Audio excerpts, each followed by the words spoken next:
conflict. In northern Mali, the country is divided de facto into two.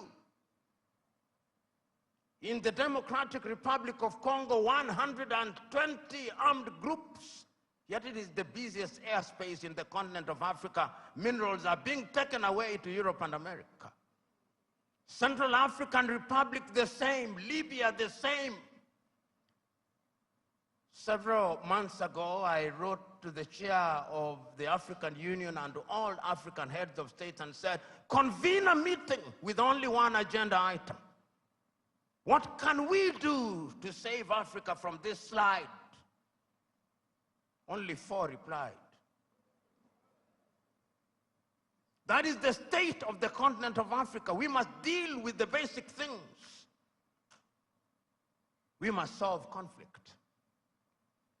We must change our governance. Because if we don't deal with the question of governance, we are going nowhere. Africa has become a continent where after every election there is conflict. Because the pursuit of power is a cutthroat competition where throats are actually cut. And when the SMO was here and he consulted the oracles, he discovered that we have a problem in that direction. And that the sooner we resolve that, the safer we will be. Africa can rise and Africa will rise. But it's not going to rise by prayer and fasting. We must pray and fast, but it will not happen. Because the last time I checked, even those of you are believers, when Abraham was taken from Ur of the Chaldeans and given Canaan, it was not on a silver platter. He had to fight the Canaanites. He had to fight the Philistines. That is the nature of divine instruction. Go ye and subdue the world by the sweat of thy brow.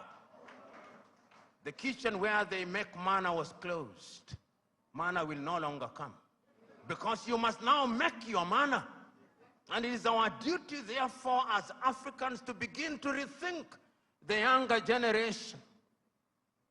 You know, there is a saying in Chichewa in Malawi that more precious than our children are our children's children. So when we are doing these things, we must remind ourselves that we are doing for this generation and generations yet to be born.